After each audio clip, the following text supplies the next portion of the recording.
on GoSuffolkRams.com. From Boston, Massachusetts, welcome to Suffolk Sounds, the official show for Suffolk University Athletics. Hello, everyone, and welcome to another edition of the Suffolk Sounds podcast. This is episode 30. I, Jared Manassian, will be your host as we give a warm welcome to the newest edition of the Suffolk Athletic Department, Janet Maguire, our new head softball coach. Thank you for coming on, Coach, and for officially being my first guest as host of this podcast. It's definitely an exciting time for us here in Boston. I know you've been doing this coaching thing for a while now, graduating from Bridgewater State, eventually returning there as the head coach and having a lot of success, as well as most recently serving as the assistant coach at Army West Point. So why don't you introduce yourself to Ram Nation and give us a little bit of background on your journey to Suffolk? Hi, Jared. Thank you very much for having me today. I'm really excited to be here. At the end of my second week here at Suffolk, and totally excited and energized by everything that's going on. I'm exhausted at the same time, but definitely excited and looking forward to what we're going to accomplish this year and then down the road in the future.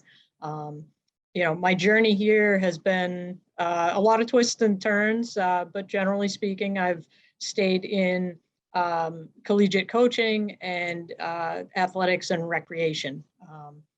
So my early career, I was at Division III, UMass Boston, Bridgewater State, and then had an opportunity to go to the Division I level.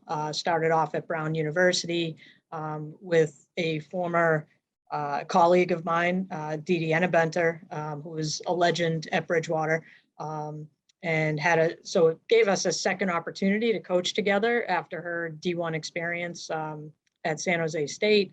And then I actually took some time off from coaching to step back and focus on more on the administrative side of things, director of Parks and Rec for the town of Canton in Massachusetts. And that was a very good opportunity for me to kind of hone my leadership skills and public speaking skills and obviously the management of that. And then I knew pretty early into that I wanted to get back to coaching. I missed it a lot. I coached a little youth softball team with a friend of mine, helped him out. So I, kept my hands in it, so to speak. And then had an opportunity to get back into coaching. Julie Farlow up at Cornell gave me my opportunity to get back into it, and spent 3 years up there. Really enjoyed that experience. Again, working with those high academic student athletes. And then the opportunity came up to coach with Cheryl Milligan at Army. I have tremendous respect for her. I always have. Followed her when she won 3 national championships at Tufts, and just couldn't turn down the opportunity to work with her and learn from her. She's an exceptional person and coach, and it was a great opportunity. And I think I've known over the last 5 years that I was anxious and ready to get back into a head coaching role. My heart is at the Division III level. That's where I played most of my college career, and had a great experience at Bridgewater. So it's a great opportunity to come back home to family and friends and to work at such a great institution like Suffolk. Awesome. That's kind of how I got here. That's a great journey to coaching. And so to start out, when did you ultimately decide that you wanted to be a coach at the collegiate level? And how did your playing days at Bridgewater State ultimately prepare you for this profession?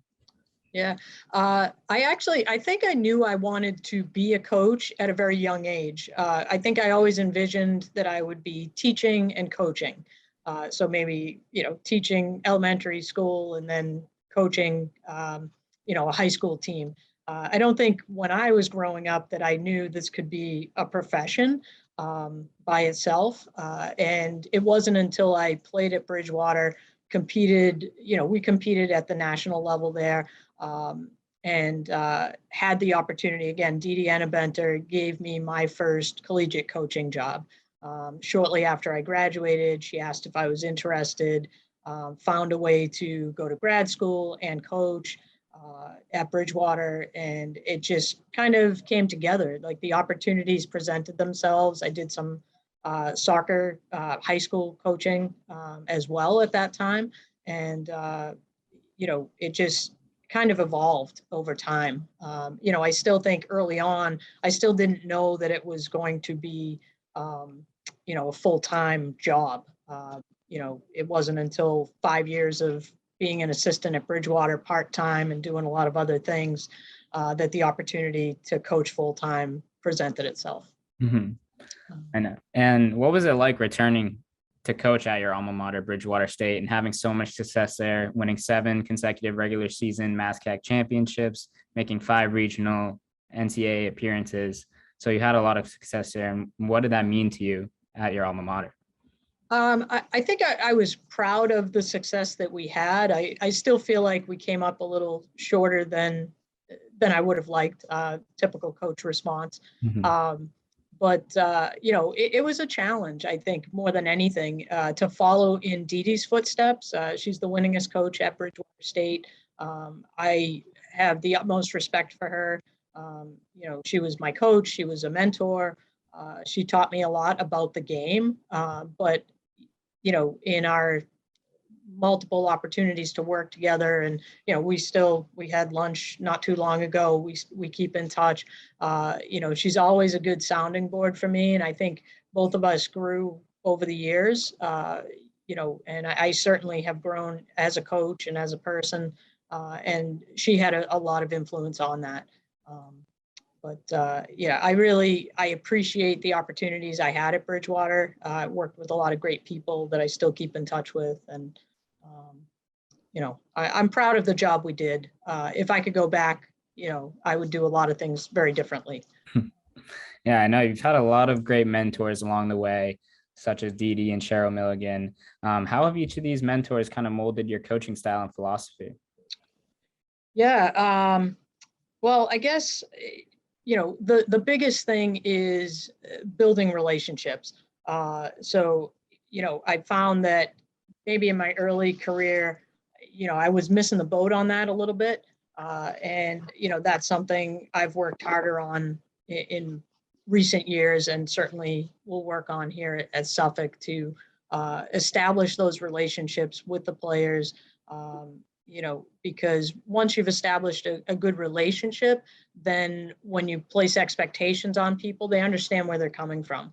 They need to understand that you care about them before they're going to care about succeeding on the field. So that's something we've already been working on here with the team at Suffolk. Had a great meeting last week with them and talked a lot about things that we want to accomplish. And how we want to accomplish those things. They're both, Cheryl and Dee Dee in particular, are masters of the game. They know the game inside and out, and their approach to building those relationships and building a culture is, I think, what I've learned most about. Obviously, most recently with Cheryl down at Army, I just had like such a great seat to watch her from and see how she does things. And we're very different personalities, but I think we meshed well together, and I will definitely take a lot of the lessons with me, here to Suffolk. And I think one of the biggest things is, the empowerment, like empowering the players, to perform. Teach them the skills and create the opportunities for them to be competitive, to execute on the field. And then you just got to let them go and allow them to fail, which is a big part of, what I'm expressing to our team here is that we have to embrace that failure, especially in a sport like softball, baseball and softball. That individual one at bat, games on the line, right? You just in that moment. And it can happen in different ways for the pitchers, for the defense, just getting them to embrace that and be okay with, like, we're gonna fail, right? But if we embrace it, then we're probably going to succeed more than we're going to fail, So we have to be okay with that in order to succeed. Yeah, that's a great lesson. And honestly, everywhere you've gone, teams have had great success in the field, great success with taking leaps in batting. So I have to ask, what are some of the strategies you use to get the best out of your teams? You don't have to give away any coaching secrets or tricks, but what are some of the best strategies you use to get the most out of them? Right. I will say in the sport of softball, our coaching association, like people share, and it's not about like nobody has the secrets, right? But everybody shares their tools and their success. So I'm very fortunate to be in that coaching association. I think there's a number of things. I think one of the things that I know about myself is I have the ability to, you know, see a player and just see something with them, like a little thing that they might be able to tweak. I try to not get too technical, so figure out what's going to work with that individual, right? So it's not a one size fits all. This is how we're going to approach hitting. We're going to talk about the things that most successful hitters are going to do, and how they get there. But then we're going to look at each player's strengths, and build off of those, right? So, if they have great bat speed, but maybe their barrel is not, they're not making good contact. Their path might be a little bit off. So we're going to come up with some drills that will help them with that bat path to create the greatest opportunity for success, right? So again, it's not making everybody look the same or be the same or train the same, but getting them to tap into their strengths and work on some of their weaknesses. And we'll focus on being 1% better each day over the course of the year, and then collectively as a team. Like, how do we just get that little bit better? So that's some of what I do. I think the other thing about me, players would say, is I'm going to set the bar high. So my expectations are going to be up here, and I'm going to hold them accountable. I think that can be a challenge sometimes. But I think it's critical to winning and competing. Ultimately at the end of the day, we're not stepping on the field to lose, right? We're stepping out there to win and compete, and battle all the way through. And I think we have to train the same way, right? So nobody's going to give you anything when you step out there. So we have to, be tough on ourselves and challenge ourselves every day. So I think those are the things. Yeah. Those are very valuable to the success of a team, I feel. And I know you've already gotten your feet wet with the team here with one practice under your belt. So how excited are you for this group and for Ram Nation to see their softball team back on the field? I'm very excited. I'm just energized by the group that I have. They have a strong culture to start with. They treat each other well. They look out for each other. They did a great job in the interim before I got here, and even over the first couple of weeks, because it's, we're already into the semester. I didn't have the prep time that I would personally like to have going into a fall, but they've managed it. They've been flexible. They've adapted, and they've maintained good communication. Especially, we have a large freshman group, and they've really kept them connected. It would be easy for some of them to fall off, fall by the wayside, with the no coach in place. Mm-hmm. So I appreciate what the upperclassmen have done and the returning players to maintain that. But there's some talent here, some great athletes, some, skilled softball players. And again, that the culture that we're building on is fantastic. Coach Davis did a great job in terms of her recruiting. She recruited good people and good softball players. So we'll just build on that and, look forward to what the year has to come. I know I'm excited to see them back on the field too. And you've had a lot of experience coaching in the Division III level, but what are some of the differences you've seen from the other Division III schools you've worked at, like Bridgewater and UMass Boston, compared to Suffolk? Right.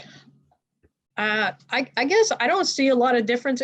It's quite some time ago, not to age myself, but it's been a while since I was at those institutions. But I think what I see in the student athletes here is a different level of maturity, right? They're living in the city. UMass Boston was more of a commuter school, so we didn't have a lot of students that lived at UMass Boston. Here at Suffolk, the student athletes, they're more mature, right? So there's just a level of maturity by being out on their own, being in the city. They're I think willing to branch out and get out of their comfort zone. They show a lot of independence and adaptability. Yeah, I know it was a big step for me, especially moving into the city. So I totally get where they're coming from and how that can definitely mold a person. And speaking of UMass Boston, I saw that you were also coaching soccer there as a softball coach. So did you learn anything valuable holding that much responsibility as a new coach at the time? Once again, I'll use the word challenge. It was a challenge because there weren't at the time a lot of soccer softball players. So it wasn't like I was out there and grabbing up all these dual sport athletes. And with the soccer program, we were just trying to field a team at that time. So we were definitely in the building stages, even the softball team. We had a lot of inexperienced kind of raw athletes. I was recruiting from anybody on campus. I recruited a field hockey player from my hometown who'd never played soccer, and she was willing to come out. It definitely challenged me mentally as a coach. And, but it also, I had to think about the safety of my athletes because our roster numbers were so low on the soccer side. We ran into some challenges in my first season there where we actually had to discontinue the season. We were starting games with 9 players. And if anybody listening is a soccer person, you start with 11 and we were starting with 9. So I had to be creative and, we took the approach that, okay, we're not going to chase to the sidelines. We're going to stay inside the goal box and just focus on the middle of the field. So I think it forced me to think outside the box, which I enjoy doing, but that was a lot. But I did get a chance to be in my first head coaching position, managing 2 sports, the rosters, building relationships, managing behind the scenes, scheduling, travel, all of those pieces. So it kind of gave me my introduction to coaching. Yeah, that's a lot of people to manage in 2 very different sports. So I can only imagine the experience that was. And Coach, you've had a long and unique journey to get here to Suffolk, but we want to thank you so much for letting Ram Nation get to know you some more and for your insight. I know the athletic department here is very excited to have you, especially with another team member on board. And we really appreciate you coming on the podcast today. All right. Thank you so much. I'm excited to be here. The staff, everybody's been so great to help me get acclimated. Our athletic director is phenomenal. Carrie McConnell, he's fantastic. And, it was the people that really drew me in to take this job. Yeah, awesome. Thank you. Well, we're very excited to have you. All right. Thanks, Jared. This has been Suffolk Sounds. Don't forget to subscribe, like, rate, and review however you listen to your podcast.